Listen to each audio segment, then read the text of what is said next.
പാറശാല ഷാരോൺ വധക്കേസ് പ്രതി ഗ്രീഷ്മയ്ക്ക് തൂക്കുകയർ വിധിയെഴുതിയ പേനയുടെ nib judge കുത്തിയൊടിച്ചില്ല. Neyyattinkara additional ജില്ലാ session judge M ബഷീറാണ് 568 പേജുള്ള വിധി പ്രസ്താവിച്ചത്. വിധിക്ക് പിന്നാലെ അഭിഭാഷകർ ഉൾപ്പെടെ ഉറ്റുനോക്കിയത് ജഡ്ജി പേന കുത്തിയൊടിക്കുന്നുണ്ടോ എന്നാണ്. എന്നാൽ അതുണ്ടായില്ല. ജഡ്ജി എം ബഷീർ അത്തരമൊരു വിശ്വാസമോ കീഴ്വഴക്കമോ പിന്തുടരാറില്ലെന്ന് മുതിർന്ന അഭിഭാഷകർ പറഞ്ഞു. ഒരിക്കൽ വധശിക്ഷ വിധിച്ച് വിധിന്യായത്തിൽ ഒപ്പിട്ടാൽ ജഡ്ജി അത് പുനഃപരിശോധിക്കുന്നതിനെക്കുറിച്ച് ആലോചിക്കുന്നത് ഒഴിവാക്കാൻ പേനത്തുമ്പ് ഒടിച്ചു കളയുന്നു എന്നതാണ് ഒരു വാദം.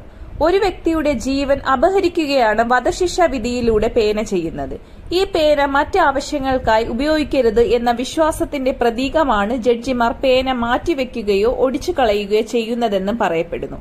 ഇത് രണ്ടിലും വിശ്വസിക്കാത്ത ന്യായാധിപന്മാരിൽ ഒരാളാണ് എം ബഷീർ. അതിനാൽ ആ പേന ഇനിയും നീതി ഉറപ്പാക്കും.